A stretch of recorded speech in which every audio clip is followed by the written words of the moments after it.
Friends, आज के video topic में हम जानेंगे जब आवश्यकता, अनिवार्यता या फिर बाध्यता का बोध करवाना हो। याद रहे आपको, आवश्यकता या फिर अनिवार्य है वो बहुत ज़रूरी है या फिर बाध्यता है, तो फिर वो उसका बोध करवाने के लिए हम जिस स्ट्रक्चर का प्रयोग करते हैं वह स्ट्रक्चर होता है सब्जेक्ट, उसके बाद हैव या हैज़, और उसके बाद हम यूज करते हैं फुल इन्फिनेटिव का प्रयोग करके हम उस सेंटेंस को कंप्लीट करते हैं। अब आइए हम इसके कुछ उदाहरण देखते हैं, कुछ एग्जांपल्स देखते हैं ताकि आपको ये टॉपिक बहुत ही अच्छे तरह से समझ में आ जाए। मुझे बुखार है इसलिए डॉक्टर के पास जाना है। I have fever, therefore I have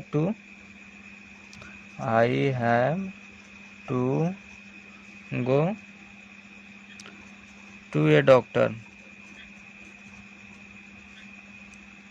आप पैदल चल रहे हैं, आप बाईं ओर चलें। While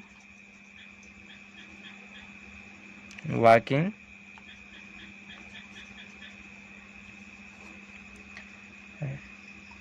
you have to keep to the left.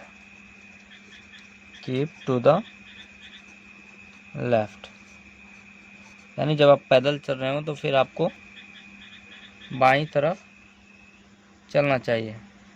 अंग्रेजी सीखने के लिए यह किताब पढ़ना आवश्यक है। इन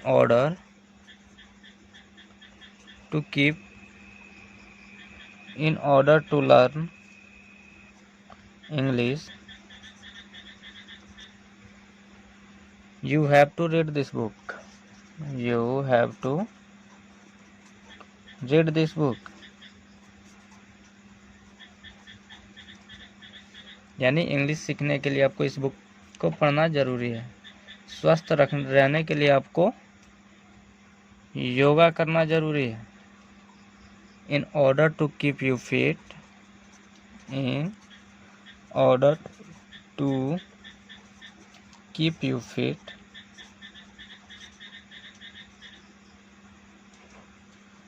you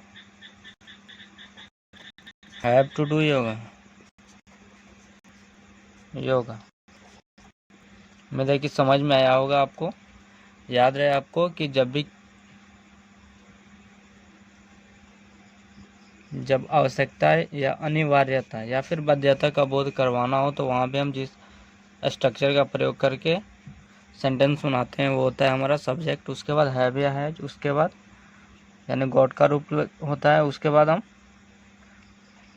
यानी गॉट फुल इन्फिनेटिव का प्रयोग करके बनाते हैं। जैसे you have fever, I have fever therefore I have to a doctor. यानी मुझे बुखार है इसलिए मुझे डॉक्टर के पास जाना है। उम्मीद है कि टॉपिक आपको समझ में आ गया होगा। आप अपने से भी कई सारे हैं जो कि ट्राई कर सकते हैं।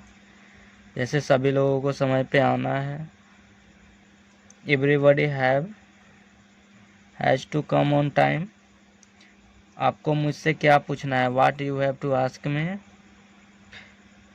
ऐसे ही कई सारे हैं। क्षमा करें अब मुझे वापस जाना है। Sorry I have to back soon. प्रतिदिन 10 बजे आपको यहाँ रहना है। You have to be here by 10 o'clock every day. ऐसे ही कई सारे सेंटेंसेज है जिसके ज़रिए आप और भी ज़्यादा अच्छी तरह से इस पे पकड़ बना सकते हैं। तब तक के लिए धन्यवाद। वीडियो में अंत तक बने रहने के लिए। चैनल को सब्सक्राइब नहीं किया है तो कर लें। पिछले वीडियोज़ को भी आप देख सकते हैं, वहाँ पे कई सारी इम्पोर्टेंट चीज़ें डाली गई है।